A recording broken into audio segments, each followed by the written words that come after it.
All right, shalom, shalom.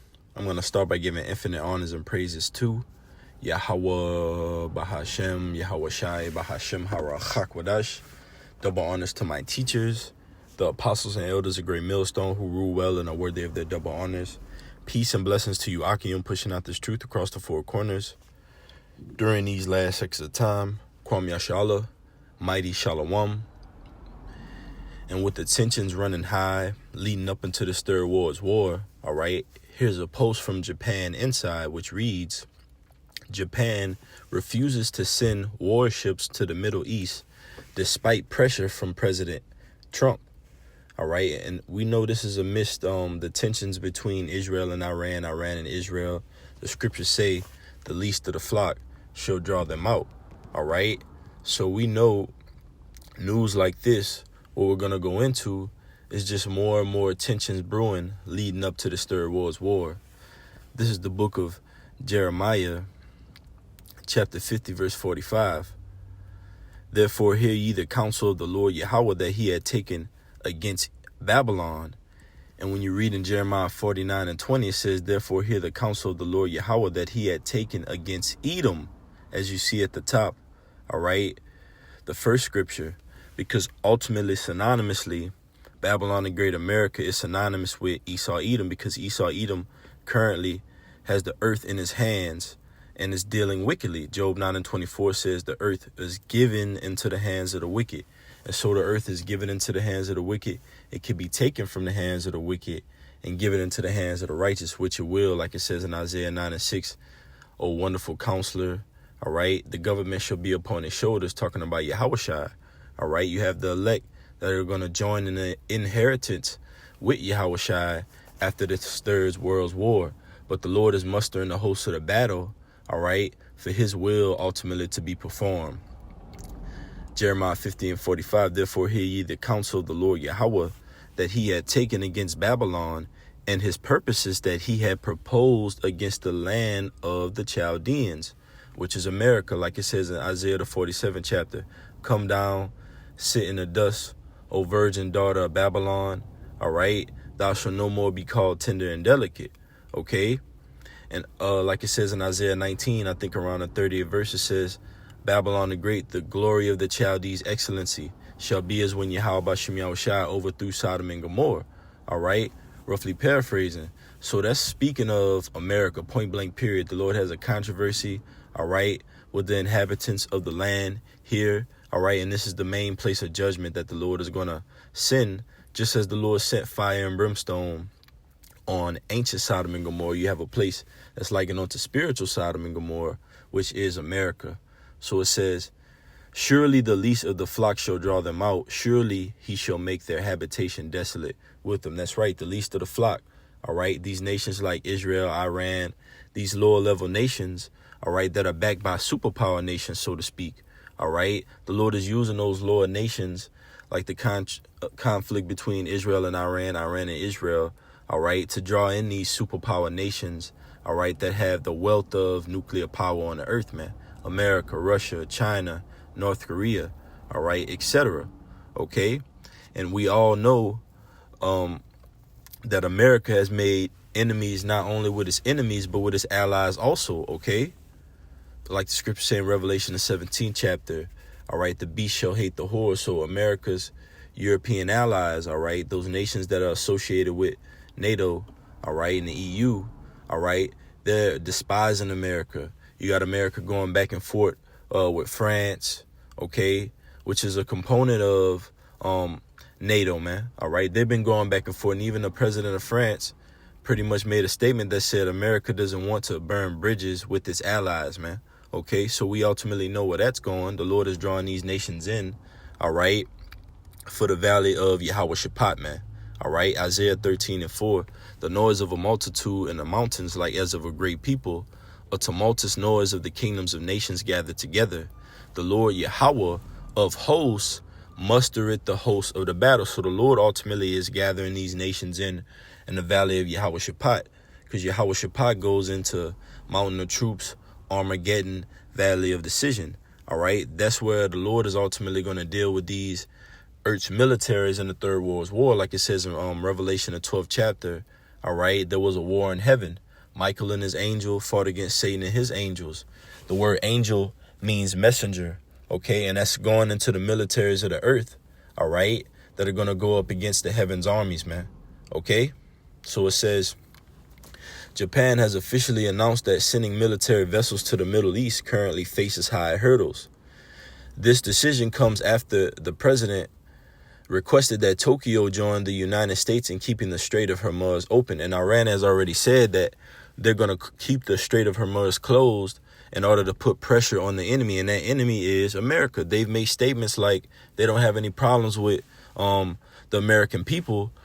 It's the leaders, okay, of this place. Like the scripture says, Sirach 10 chapter, an unwise judge instructed the people. Let's see. Bear with me.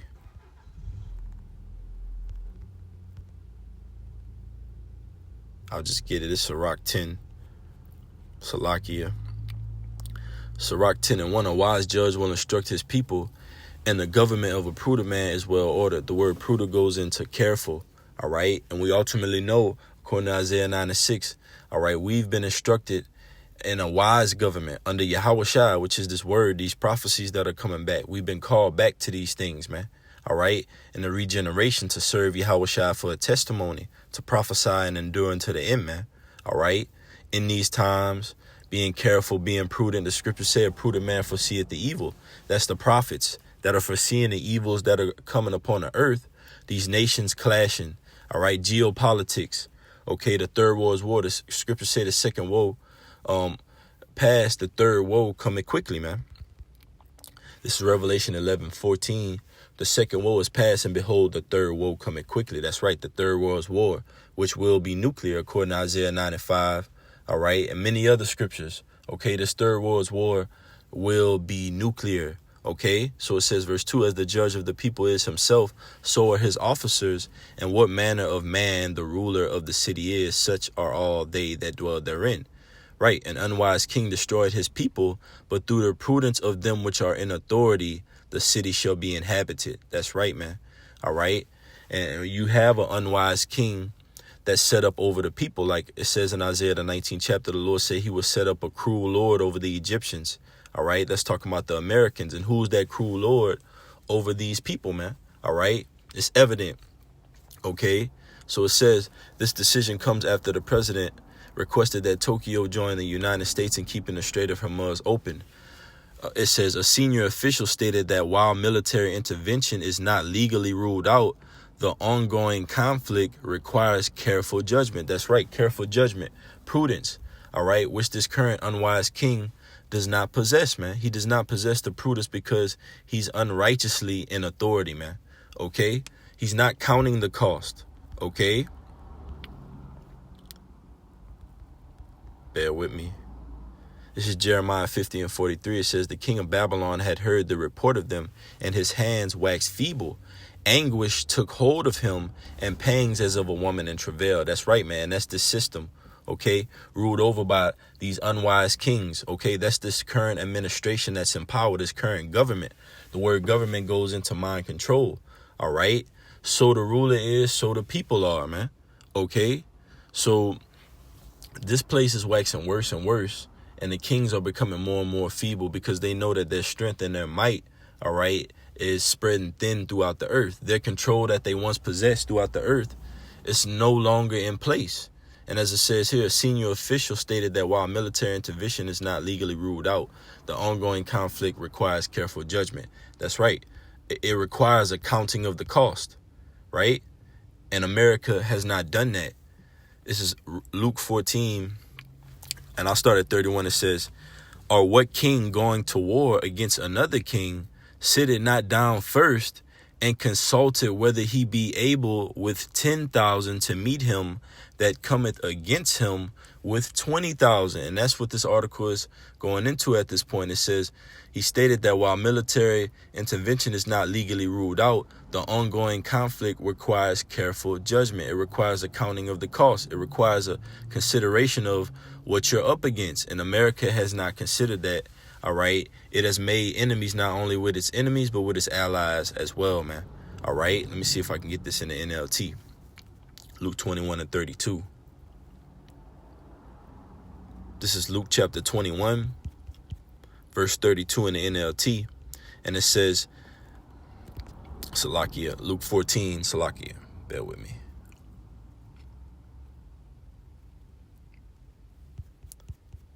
This is Luke 14.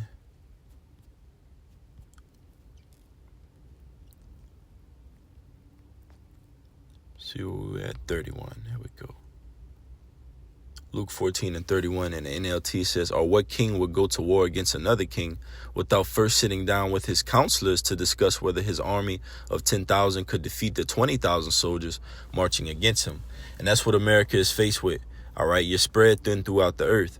But this is ultimately biblical prophecy, man. You're at the last leg of the revival of the Roman Empire, all right, an extension of that Fort Beast system, which is America. That deadly wound was healed, but the scriptures say you will lose for a little season, and we're at the end of that little season, man. All right, where your rulership, your influence throughout the earth is null and void, man. Okay, so it says Prime Minister Sanai Takaishi is scheduled to visit Washington soon to discuss the alliance and trade deals. It says Japan remains heavily reliant on Middle Eastern oil, but continues to uphold its long-standing pacifist constitution. Recent public opinion polls show that a large majority of Japanese citizens are opposed to the current conflict. It says the government confirmed there are no plans to deploy minesweepers until the war between the U.S., Israel, and Iran concludes. Instead of military force, Japan will release 80 million barrels of oil from its strategic reserves to stabilize markets. Right, and this notice is saying there are no plans to deploy minesweepers until the war between the U.S., Israel, and Iran concludes. Because, you see, you have the U.S. and Israel and going against Iran, but Iran is backed by superpowers like Russia. Scripture speaks about that in Ezekiel the 38th chapter, man. Okay, and news unbeknownst and also knowest to these heathen nations. All right, this war is not going to conclude, man. All right, this third world war will be nuclear and is going to spiral out of control. The scriptures say, why do the heathen rage and the people imagine a vain thing? These heathens are joining up and clicking up, thinking they're going to go against the Lord of hosts, all right, but they're going to be broken without hand. Psalms 2 and 1, why do the heathen rage and the people imagine a vain thing? The kings of the earth set themselves and the rulers take counsel together against the Lord Yahweh and against his anointed, saying, let us break their bands asunder and cast away their cords from us.